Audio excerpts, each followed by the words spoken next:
Hi everyone, welcome back sa aking YouTube channel. So for today's video, I will show you how to make bridal flower bouquet using satin ribbon. Step-by-step process.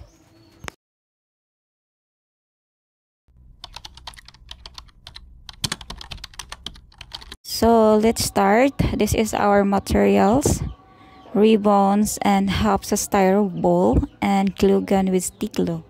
Then artificial flower. Then yung kailangan natin gawin guys is kailangan natin i-fit dito yung circle na hard carton. Then medyo kailangan lang natin siya guys kuhaan ng konti, ganyan, within sa circle talaga siya guys para ma-fit yung carton natin na bilang holder natin sa ating bouquet. Then after that, kapag okay na yung butas, so lagyan mo ng stick glue.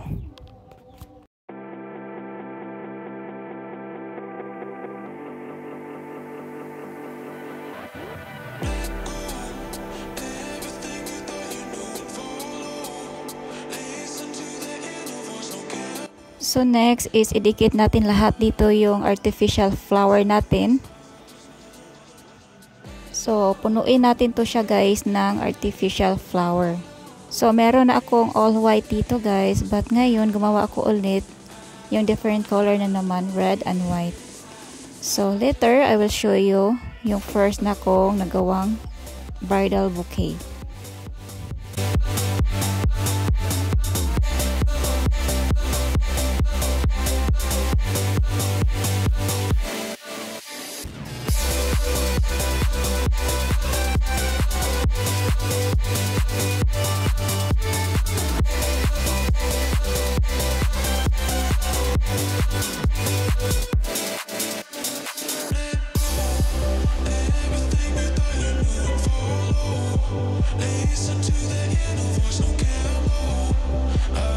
So now guys, finish na natin siya, nalagyan ng artificial flower ang styro bowl. So next natin gagawin is i-cover natin yung holder niya guys. Yung carton is coveran natin ng ribbon. So pag ganito siya guys, lagyan mo lang na siya ng stick glue para dumikit. Of course naman hindi yan didikit kapag walang stick glue.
So after natin na-cover yung holder guys, yung next is lagyan na naman natin ng another ribbon. So meron tayong 8 pieces ribbon, 4 pieces red, and 4 pieces white.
So now, finish na tayo guys na dikit yung 8 pieces ribbon. So ito na yung naging hitsura niya guys, but wait, not finished pa na siya guys. So dagdagan natin ng ribbon para mas maganda siya tingnan. So nag-prepare din ako ng another 8 pieces ribbon red and white, but smaller yung cutting niya guys, different size na siya. So idikit din natin lahat dito sa styro bowl.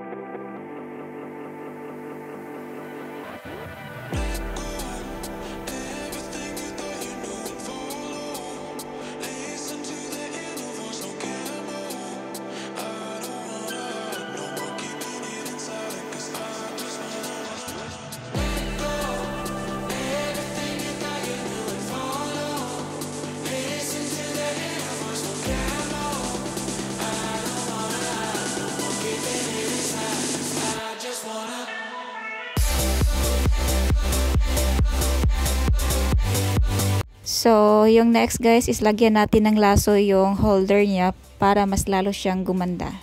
Yan.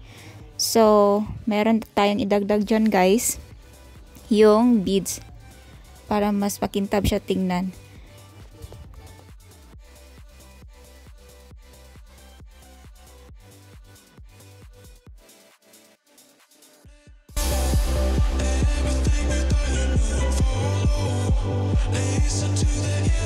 Ito na yung isang first kong nagawang bouquet guys, yung all white.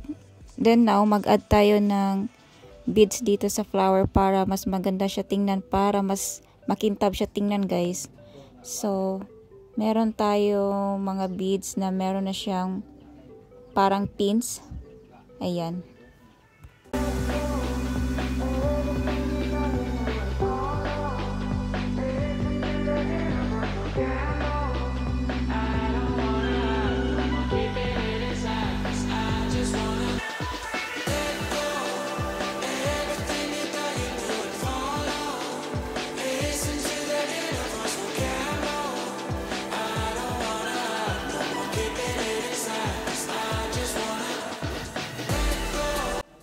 So, this is my first made guys, yung all white. So, dito sa all white guys, pwede kayo mag-add ng ribbon. Mag-add kayo ng parang beads, katulad dito sa red na nilagay ko, para mas makintab siya tingnan.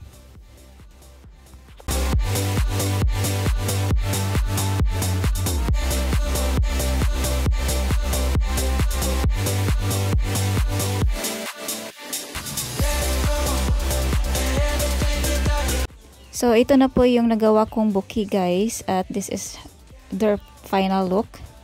So, sana po guys nakatulong tong video na ito, and thank you so much for watching, and see you in my next video. Bye-bye!